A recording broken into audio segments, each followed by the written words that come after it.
Good morning guys. Welcome to TK education. ये जो आपकी आज की क्लास है वो जनरल साइंस के 50 मोस्ट इम्पॉर्टेंट क्वेश्चन की है। दोस्तों आज हम मोस्ट रिपीटेड क्वेश्चन देखने वाले हैं। आज हम आपके लिए जीएस के कुछ टॉप 50 क्वेश्चन लाए हैं जो एग्ज़ाम में बार बार पूछे जाते हैं।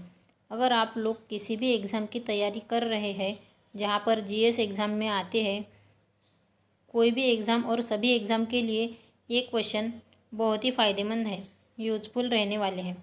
फ्रेंड्स, इस वीडियो को लास्ट तक देखिए। सभी क्वेश्चन आपके परीक्षा के लिए बहुत इम्पॉर्टेंट है। ये प्रश्न SSC, railway, NTPC, PSC, SI, UPSC और ग्रुप डी जैसे एग्ज़ाम में आए हुए हैं और आगे भी आपको देखने को मिलेंगे। तो चलिए स्टार्ट करते हैं। पहला प्रश्न है, प्रकाशीय तंतु निम्नलिखित में से प्रकाश के किस सिद्धांत पर कार्य करता है? ए परावर्तन, बी अपवर्तन, सी विवर्तन और डी पूर्ण आंतरिक परावर्तन। दोस्तों, तो इसका आंसर है पूर्ण आंतरिक परावर्तन। नेक्स्ट क्वेश्चन देखते हैं। सेकंड क्वेश्चन, यंग प्रत्यास्था गुणांक का एक एसआई मात्रक क्या है? A Henry, B hertz, C pascal, D dioptre.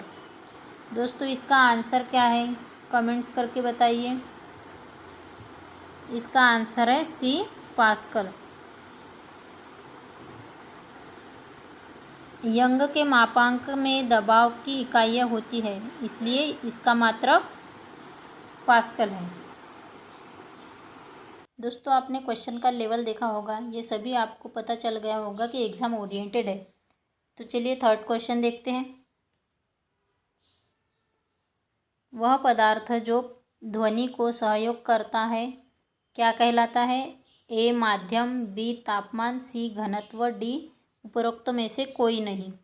तो इसका सही आंसर है माध्यम। चौथा क्वेश्चन देखते हैं। किसी विद्युत परिपथ में फ्यूज जुड़ा होता है? ए विद्युन्मय लायु के समानांतर, बी न्यूट्रल के समानांतर, सी विद्युन्मय लायु से सीरीज में और डी न्यूट्रल से सीरीज में। दोस्तों इसका सही आंसर है सी विद्युन्मय लायु से सीरीज में। दोस्तों ये सभी आपके परीक्षा में पूछे गए सवाल है। नेक्स्ट क्वेश्चन, पांचवा, विद्युत मोटर ऊर्जा को यांत्रिक ऊर्जा में बदलता है?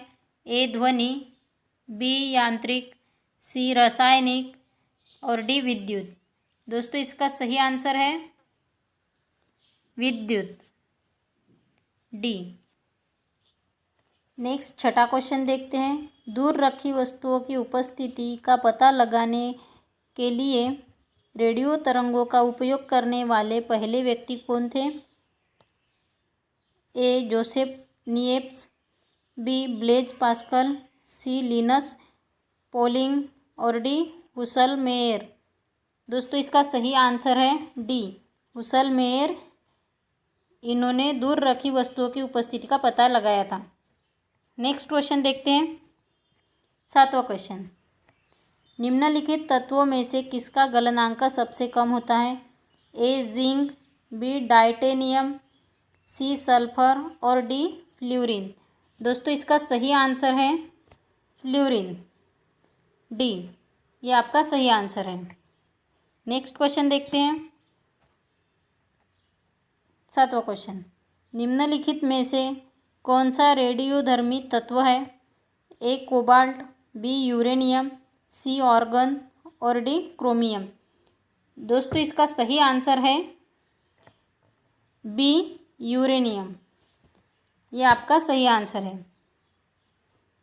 तो चलिए नेक्स्ट देखते हैं। आठवां क्वेश्चन, टैमेरिंड्स इंडिका का वैज्ञानिक नाम है? किसका वैज्ञानिक नाम है ये? ए नीम, बी अनानास, सी इमली, डी चीकू। दोस्तों तो इसका सही आंसर है इमली। टैमेरिंड्स इंडिका ये इमली का वैज्ञानिक नाम है। नेक्स्ट क्वेश्चन देखते हैं।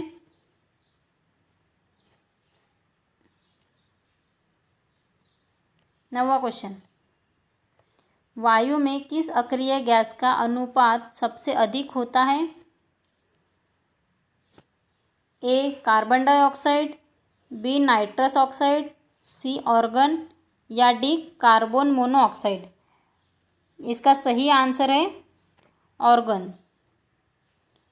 वायु में ऑर्गन अक्रिय गैस का अनुपात सबसे अधिक होता है। नेक्स्ट क्वेश्चन देखते हैं। 10वां क्वेश्चन, किस गैस को ग्रीन हाउस गैस के रूप में नहीं जाना जाता? A methane, B carbon dioxide, C nitrous oxide, D hydrogen. तो इसका सही आंसर है हाइड्रोजन। हाइड्रोजन ये ग्रीन हाउस गैस नहीं है। बाकी मीथेन, कार्बन डाइऑक्साइड और नाइट्रस ऑक्साइड ये 3 ग्रीन हाउस गैस हैं। दोस्तों पृथ्वी के वायुमंडल में प्राथमिक ग्रीन हाउस गैस जल वाष्प, carbon dioxide, methane, nitrous oxide और ओजोन है। ये 4 ग्रीन हाउस गैस है। नेक्स्ट क्वेश्चन देखते हैं। 11वां क्वेश्चन, निम्नलिखित में से कौन सी मानव शरीर की सबसे बड़ी कोशिकाएं है? ए अग्नाशयी कोशिकाएं, बी उपकला कोशिकाएं, सी तंत्रिका कोशिकाएं, डी अधिचर्मिक कोशिकाएं। तो दोस्तों इसका सही आंसर है तंत्रिका कोशिकाएं। ये मानव शरीर की सबसे बड़ी कोशिकाएं है। नेक्स्ट क्वेश्चन देखते हैं। 12वां क्वेश्चन, शरीर का कौन सा अंग निमोनिया रोग से प्रभावित होता है? ए त्वचा और आंत, बी मूत्रमार्ग, सी यकृत या डी फेफड़े। दोस्तों इसका सही आंसर है फेफड़े, यानी डी आपका सही आंसर है। दोस्तों निमोनिया एक अथवा दोनों फेफड़ों में होने वाला संक्रमण है। यह जीवाणु, विषाणु अथवा कवक द्वारा फैलता है। दोस्तों जीवाणु निमोनिया वयस्कों में होने वाला सामान्य प्रकार है। निमोनिया से हमारे फेफड़े की वायु थैलियाँ में सूजन आ जाती है, जिन्हें वायु कोशिकाएं कहते हैं। दोस्तों 13वां क्वेश्चन देखते हैं। जैव उर्वरक नाइट्रोजन को निम्नलिखित में से किसमें परावर्तित करते हैं? ए नाइट्रेटो, बी अमोनिया, सी नाइट्रोजेनिक, डी अमीनो एसिड। दोस्तों इसका सही आंसर है अमोनिया। दोस्तों जैव उर्वरक नाइट्रोजन से अमोनिया में परिवर्तित होते हैं। नेक्स्ट क्वेश्चन देखते हैं। 14वां क्वेश्चन, निम्नलिखित में से कौन सा एक कार्बोहाइड्रेट है? A insulin, B glycine, C glucose या डी यूरिया। दोस्तों इसका सही आंसर है सी ग्लूकोज। ग्लूकोज एक कार्बोहाइड्रेट है और दोस्तों इंसुलिन में एक हार्मोन है। 15वां क्वेश्चन, निम्नलिखित में से कौन पौधे की जड़ों से उसकी पत्तियां तक पहुंचता है? ए दारू मतलब जाइलेम, बी बल्कल मतलब फ्लोएम, सी दारू, जाइलेम तथा बल्कल फ्लोएम दोनों, या डी तने अथवा जड़ का आवरण। इसका सही आंसर है ए दारू जाइलेम। ये पौधे की जड़ों से उसकी पत्तियों तक जल पहुंचाता है। नेक्स्ट क्वेश्चन देखते हैं। 16वां क्वेश्चन, शरीर में हीमोग्लोबिन का कार्य है? ए प्राणवायु का परिवहन, बी बैक्टीरिया का विनाश, सी एनीमिया रक्तहीनता का रोकथाम या डी लौह तत्व का उपयोग। इसमें से सही आंसर कौन सा है? ए प्राणवायु का परिवहन हीमोग्लोबिन का कार्य करता है। नेक्स्ट क्वेश्चन देखते हैं 17वां। गुर्दे की पथरी से बनी होती है। दोस्तों गुर्दे की पथरी किससे बनी होती है? तो चलिए देखते हैं। A calcium oxalate, B sodium chloride, C magnesium nitrate या डी कैल्शियम बाइकार्बोनेट। किससे गुर्दे की पथरी बनी होती है? इसका सही आंसर क्या है दोस्तों? कैल्शियम ऑक्सलेट, ए इसका सही आंसर है। 17वां क्वेश्चन देखते हैं। परिवहन नेटवर्क प्रणाली में सीएनजी का क्या अर्थ है? ए क्लोरीन प्राकृतिक गैस, बी वाणिज्यिक प्राकृतिक गैस, सी संपीड़ित प्राकृतिक गैस या डी संघनीय प्राकृतिक गैस। दोस्तों इसका सही आंसर है सी संपीड़ित प्राकृतिक गैस। दोस्तों सीएनजी संपीड़ित प्राकृतिक गैस को प्रदर्शित करता है और प्राकृतिक गैस मुख्य रूप में मीथेन होती है। दोस्तों ये आपको याद रखना है। तो चलिए नेक्स्ट देखते हैं। 18वां क्वेश्चन देखते हैं। कौन सा रक्त समूह सर्वदाता कहलाता है? A O plus, B O minus, C A B minus या डी ए बी प्लस। इसका सही आंसर है बी ओ माइनस। ये सर्व समूह रक्तदाता कहलाता है। नेक्स्ट क्वेश्चन देखते हैं। आवर्त सारणी का जनक किसे माना जाता है? ए दिमित्री मेंडलीव, बी एंटोनी लेवोसियस, सी जॉन न्यूलैंड्स या डी हेनरी मोसली। इसका सही आंसर है दिमित्री मेंडलीव। दोस्तों दिमित्री मेंडलीव को आवर्त सारणी के जनक के रूप में माना जाता है।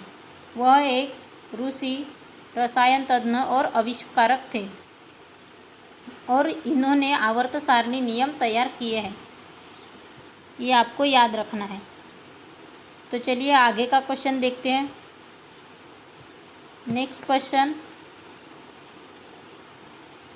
20वां। निम्नलिखित में से कौन सा युग्म गलत है? पहला पारसेक दूरी, दूसरा बैरल तरल या तीसरा प्रकाश वर्ष समय। तो इसका सही आंसर है ए प्रकाश वर्ष समय। दोस्तों प्रकाश वर्ष ये दूरी का मात्रक होता है, ये आपको याद रखना। 21वां प्रश्न देखते हैं। विश्व के प्रथम सुपर कंप्यूटर का क्या मान है? ए CDC 6600, बी यूजसनेट, सी COMODOR वीक 20 या डी PARAM 800। इसका सही आंसर है ए CDC 6600। ये सुपर कंप्यूटर का मान है। नेक्स्ट क्वेश्चन देखते हैं 22वां। द्रव चालिकता लिफ्ट किस सिद्धांत पर कार्य करती है? ए न्यूटन के सिद्धांत, बी पास्कल का सिद्धांत, सी आर्किमिडीज के सिद्धांत या डी जूल के सिद्धांत। दोस्तों इसका सही आंसर है पास्कल का सिद्धांत। ये द्रव चलित लिफ्ट की सिद्धांत पर कार्य करती हैं।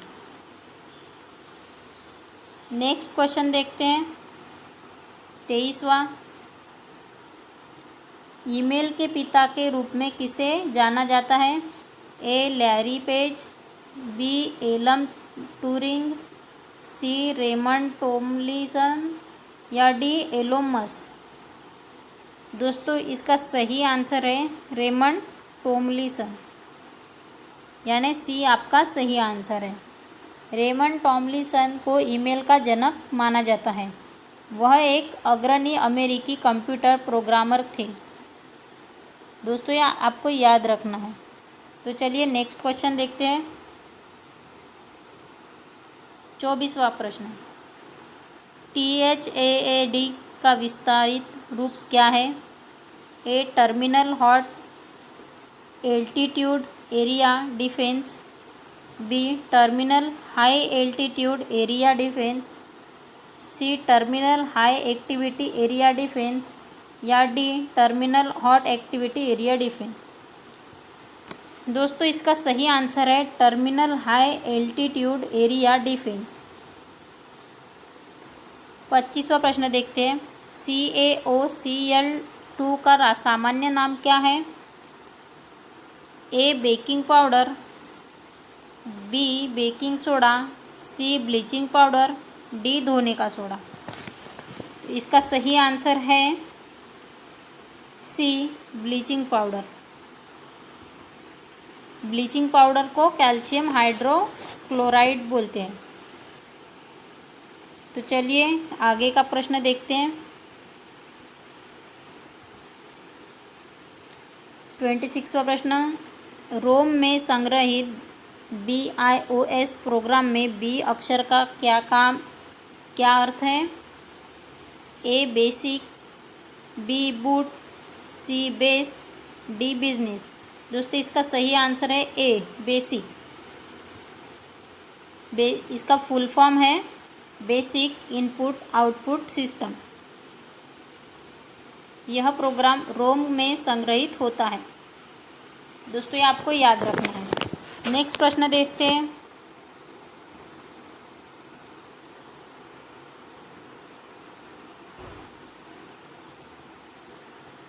ट्वेंटी-6वां प्रश्न, ग्लूकोज अल्कोहल में किस विधि द्वारा परिवर्तित होता है? ए किण्वन, बी ऑक्सीकरण, सी आसवन, या डी हाइड्रोलिसिस। इसका सही आंसर है किण्वन। ग्लूकोज अल्कोहल ये किण्वन विधि द्वारा परावर्तित होता है। नेक्स्ट क्वेश्चन देखते हैं।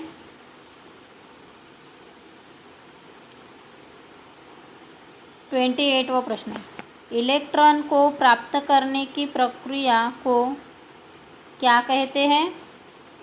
ए ऑक्सीकरण, बी अपचयन, सी विकिरण, या डी ऑक्सीकरण तथा अपचयन दोनों।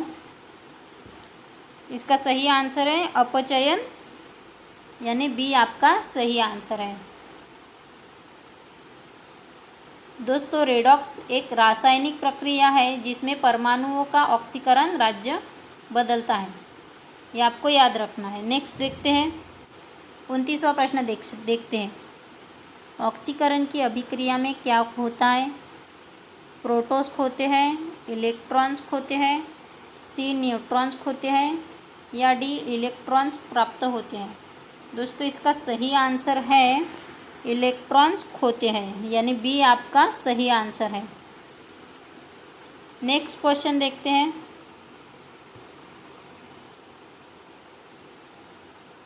थर्टी, पॉलीग्राफ क्या है?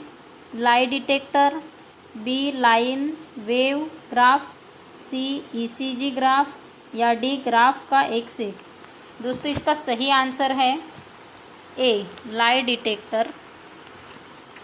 होलोग्राफी मतलब लाई डिटेक्टर होता है। दोस्तों 31वां प्रश्न देखते हैं। निम्नलिखित में से कौन एक इनपुट डिवाइस नहीं है? A plotter, B magnetic ink character recognition यानी MICR, C optical mark recognition यानी OMR, या डी बारकोड रीडर, या ई इनमें से कोई नहीं। इसका सही आंसर है दोस्तों प्लॉटर, यानी ए आपका सही आंसर है। ये इनपुट डिवाइस नहीं है, बाकी सब इनपुट डिवाइस है। तो चलिए आगे का प्रश्न देखते हैं। 32वां प्रश्न, इलेक्ट्रॉन की खोज किसने की? दोस्तों ये मोस्ट रिपीटेड प्रश्न है, तो ध्यान से देखिए। ए गोल्डस्टीन, बी J.J. थॉमसन, सी अर्नेस्ट रुदरफोर्ड, या डी जे चैडविक। दोस्तों इसका सही आंसर है बी J.J. थॉमसन। ये आपका सही आंसर है, इन्होंने इलेक्ट्रॉन की खोज की थी। तो नेक्स्ट क्वेश्चन देखते हैं। 33वां प्रश्न, MICR के असंक्षिप्त रूप में I का अर्थ है A interactive, B information, C ink, D instruction. इसका सही आंसर है C इंक। I का अर्थ इंक होता है और इसका फुल फॉर्म क्या है? MICR का मैग्नेटिक इंक कैरेक्टर रिकॉग्निशन इसका फुल फॉर्म है। यह बैंकिंग क्षेत्र में चेकों और अन्य दस्तावेजों के संसाधन और निस्तारण को आसान बनाने के लिए प्रयोग होने वाली एक तकनीकी है। नेक्स्ट क्वेश्चन देखते हैं। 34वां प्रश्न। मीनामाता रोग एक तंत्रिका विकार है जो किससे ग्रसित मछली के सेवन से होता है? A लोह, B पारा, C सीसा या D निकल। दोस्तों इसका सही आंसर है B पारा। मीनामाता रोग एक तंत्रिका विकार है जो पारा ग्रसित मछली से सेवन करने से होता है। ये मछली के खाने से ये रोग होता है और ये मरकरी के साथ प्रदूषित होता है। दोस्तों 35वां प्रश्न देखते हैं। जायंट पांडा का जंतु वैज्ञानिक नाम क्या है? A एलुरोपोडा मेलानोक्यूका, B बालिनोपेट्रा मस्क्यूलस, C डानोस फ्लेक्सिपस या D हेलिएंटस ल्यूकोफ्लेलस। दोस्तों इसका सही आंसर है A एलुरोपोडा मेलानोक्यूका। ये इसका सही आंसर है। दोस्तों आप ट्रिक के माध्यम से याद कर सकते हैं। यहाँ पे पांडा है, जायंट पांडा, और एलुरोपोडा, ये पांडा और पोडा थोड़ा थोड़ा सेम है, तो आप ऐसे याद कर सकते हैं। तो आगे का क्वेश्चन देखते हैं। 36वां प्रश्न। निम्नलिखित में से कौन एक लोहे का अयस्क है?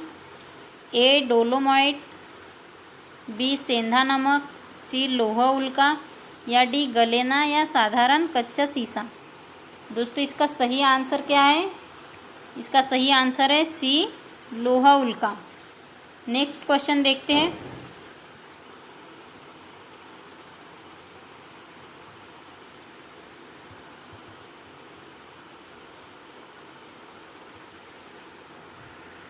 सैंतीसवां प्रश्न।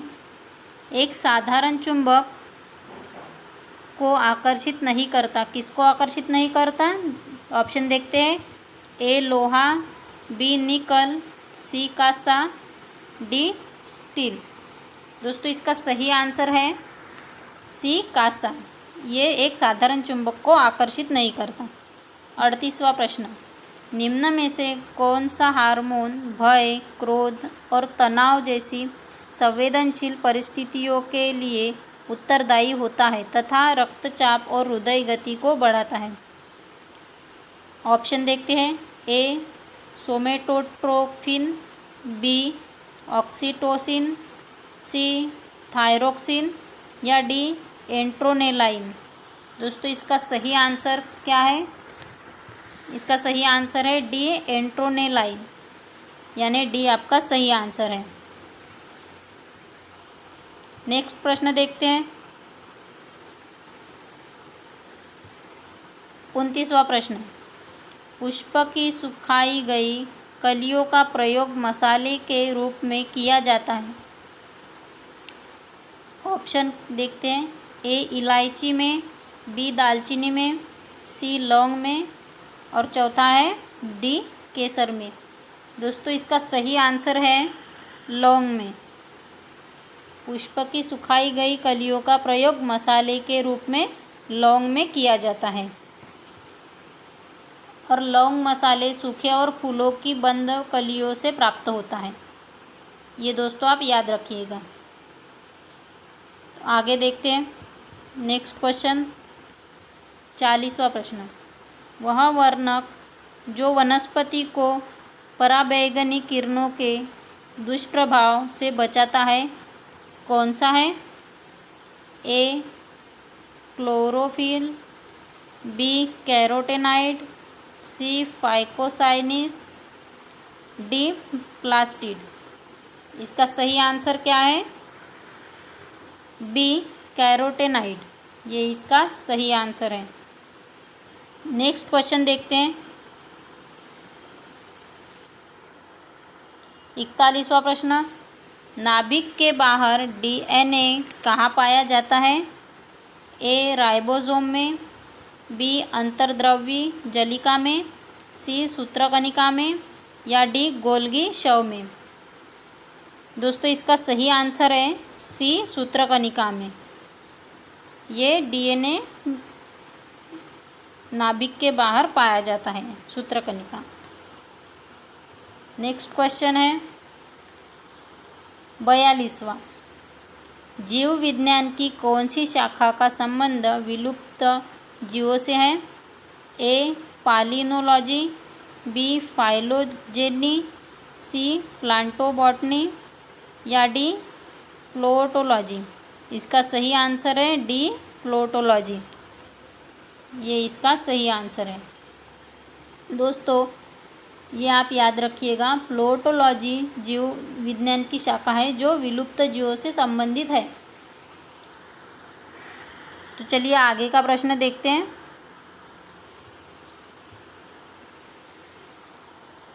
43वां प्रश्न, लोहमयता एक रोग है जो श्वास के साथ निम्नलिखित में से क्या अंदर लेने से होता है? ए सिलिका धूल, बी लोह धूल, सी जस्त जिंक धूल, या डी कोयला धूल। किससे ये रोग होता है? बी लोह धूल के अंदर जाने से लोहमयता रोग होता है और ये श्वास के माध्यम से अंदर जाता है। तो चलिए आगे का प्रश्न देखते हैं।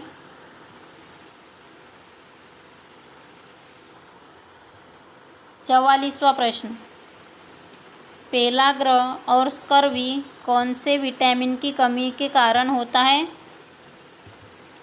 ए विटामिन सी और vitamin D, B vitamin B3 और विटामिन विटामिन सी, या सी विटामिन सी और विटामिन ए, या डी विटामिन ए और विटामिन B12।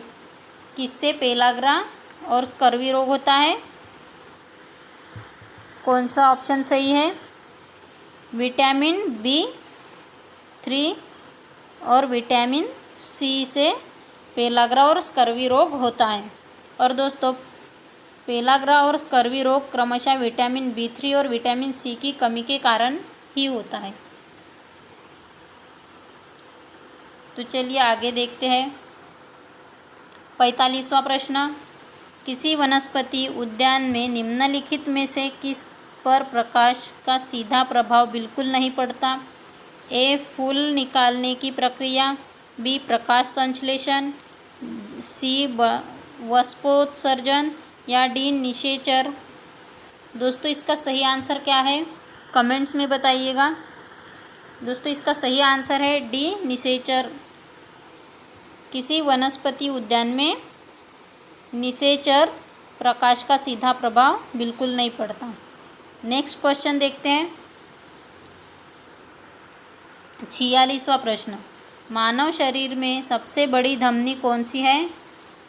ए महाधमनी, बी कोशिका, सी वेना केवा, या डी फेफड़े की नस। दोस्तों इसका सही आंसर है महाधमनी। मानव शरीर में सबसे बड़ी धमनी महाधमनी होती है और मुख्य धमनी भी कहते हैं इसे। यह परिसंचरण तंत्र और ऑक्सीजन युक्त रक्त की आपूर्ति करती है। और दोस्तों यह हृदय के बाएं निलय से निकलता है और आम श्रेणीय नामक दो धमनियों में विभाजित होकर अंत हो जाता है जो कि पैरों की ओर जाता है। ये काम धमनी का होता है। नेक्स्ट देखते हैं।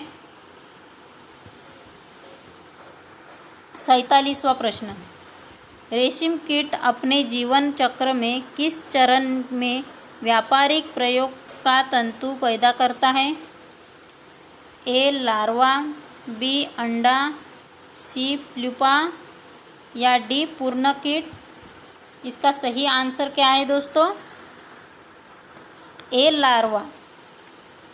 दोस्तों रेशम के कीड़े के अंडे को लार्वा या कैटरपिलर उत्पन्न होता है, जिन्हें रेशम कीट कहा जाता है। लार्वा शहतूत के पत्तों पर पोषित होते हैं, यानी वो पत्ते खाकर वो जीवित रहते हैं। 48वां प्रश्न देखते हैं। बोलोमीटर एक यंत्र है जो मापता है, क्या मापता है? ऑप्शन देखते हैं। ए ऊष्मिक चालकता, बी ऊष्मीय विकिरण, सी ध्वनि की तीव्रता या डी रोशनी की तीव्रता। दोस्तों इसका सही आंसर है बी ऊष्मीय विकिरण बोलोमीटर मापता है। नेक्स्ट क्वेश्चन देखते हैं। 49वां प्रश्न। चींटी के डंक में कौन सा अम्ल पाया जाता है? ऑप्शन देखते हैं। ए एसिटिक अम्ल, बी साइट्रिक अम्ल, सी फॉर्मिक अम्ल या डी लैक्टिक अम्ल। दोस्तों इसका सही आंसर आप कमेंट्स करके बताइए। इसका सही आंसर है सी फॉर्मिक अम्ल, ये चींटी के डंक में पाया जाता है। नेक्स्ट प्रश्न देखते हैं। 50वां प्रश्न, ये लास्ट प्रश्न है दोस्तों। सभी आपके परीक्षा हेतु उपयोगी है और सभी आप याद कर लीजिएगा। तो चलिए 50वां प्रश्न देखते हैं। जंग लगने पर लोहे के भार पर क्या फ़र्क पड़ता है? ए घटता है, बी बढ़ता है, सी समान रहेगा या डी 2 गुना होगा। दोस्तों इसका आंसर क्या है?